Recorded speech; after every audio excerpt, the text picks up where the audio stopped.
miles. Is this your first 100? Congratulations. What's your name? Nick? Where are you from? San Diego. What's up, guys? Nick with Atropos, and this is a recap of the Bryce Canyon 100 miler. Yeah, baby! Bryce Canyon is one of those special places in the world. My favorite trail is Thunder Mountain, which is actually located just outside of National Park, and I chose this race as my first 100 miler because you get to actually run down Thunder Mountain. After months of insane training, it was finally go time, and I made the trek out to Utah with Nathan James Butler running the race as well and having amazing crew support from both Adam and Brittany.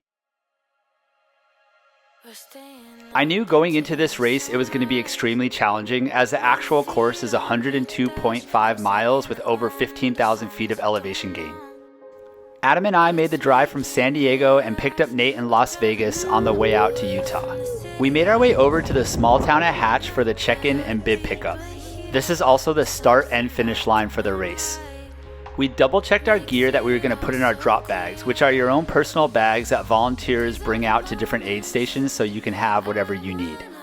This is referred to as a lollipop course with a counterclockwise 36-mile loop and then making a straight out and back down to the turnaround point.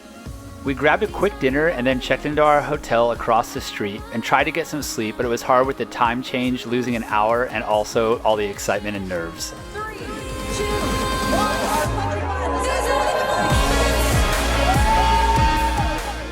The year before I ran the Bryce Canyon 60K, so I kind of had an idea of what the first 36 miles of this 100 miler were going to look like, so we definitely started off slow and didn't go out too hard too fast. Also, a couple months prior to this 100 miler, Nate and I were doing a training run on Cactus to Clouds, the most elevation gain in America, and we ran into somebody who was also training for this race, Justin, and we ran into him on the trail. We are a half marathon in, 13.1 miles. Feeling good. Let's go. We kept a pretty mellow pace as we made our way through the first couple of aid stations. We saw a lot of other runners at this point of the race from different waves of different other length races. We were happy to see Adam at the next Thunder Mountain aid station. Both marching in. Woo! Mile 20 here, aid station. So far, so good. Yep.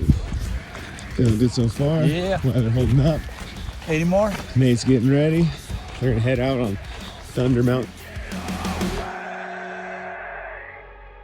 I was excited to get on this familiar section of the course, and I was happy that Nate got to experience Thunder Mountain for the first time. The red rocks and hoodoos are just breathtaking. Almost distracting. We made our way past the iconic points and the scenic views right before we hit the Thunder Mountain single track trail. 25 miles in, just about to hit the drop into Thunder Mountain, one of the coolest trails I've ever ran right here.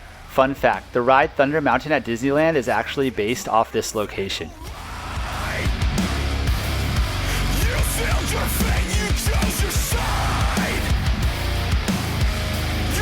You take it till nothing is right.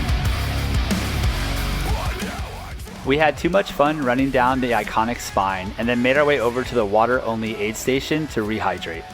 We caught up with Justin at mile 30 as we made our way into the next aid station where we would have our first access to the drop bags. We stuck to our plan, which was to grab our trekking poles at mile 30 and then head on to the Proctor Canyon aid station. This was the last section of the course that I was familiar with running the 60K the year before. From here, we would make our way down to Brittany at mile 57, the turnaround point at mile 77, and then all the way back to the finish.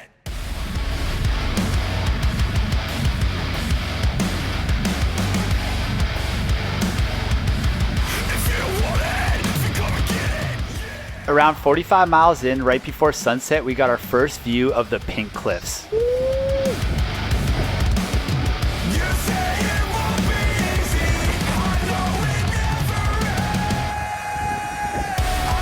Fresh socks. At the Blubber Creek aid station, I made the biggest mistake of the race. I left my headlamp in my drop bag. At first, I was optimistic that we could get to the next aid station 8 miles away using just Nathan's headlamp. But once it got dark, I had a really hard time with my footing and I kept kicking rocks that led to really bad blisters. After passing mile 50, we still knew we had 7 miles until we met up with Brittany and Adam at the next aid station. One of my favorite parts of ultra running is that you have to consume a lot of calories. The volunteers were awesome at all the aid stations making hot meals. Mile 57. What up? Getting ready to go. Let's go. Vinny's heading out, bringing the energy. Bringing the energy all day. Nathan's ready to go. This race just happened to fall on Nathan's birthday, and we made it a point to celebrate at the aid station before Brittany took us over the next 20-mile stretch out and back to the Pink Cliffs. We had 10 miles to the turnaround point and then 10 miles back, and only 1 mile into this section I could feel the blisters inside of my shoe pop. Once the blisters popped, the rawness and tenderness of those open cuts on my shoes was extremely painful.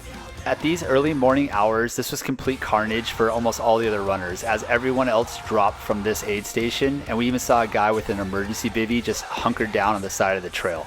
You can also see that the hose to my back water bladder broke in the middle of the night. After watching the second sunrise, we made it to the medic tent.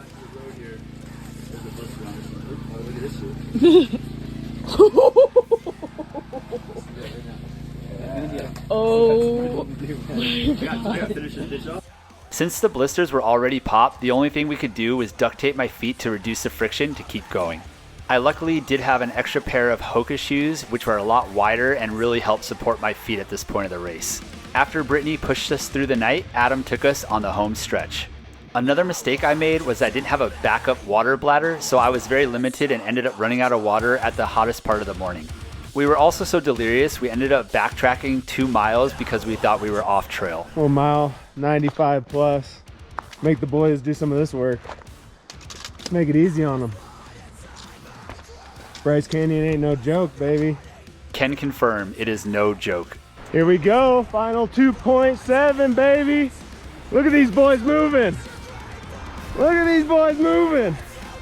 Woo!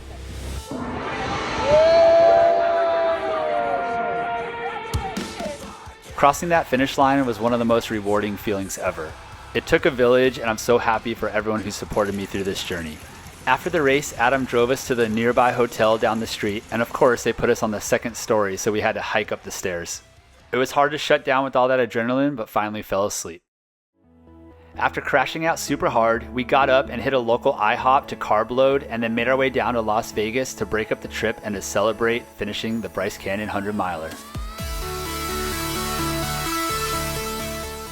And by celebrate, I mean numbing the pain and taking care of my feet. We hit the pool and then linked up with our other friends that ran the race and were heading back to San Diego as well. Nate hit the gritty, and then we ended up hitting the Taco Bell Cantina, and then even had to hit up some more stairs. Some stairs after 100 miles. I couldn't ask for a better first 100-mile ultramarathon experience.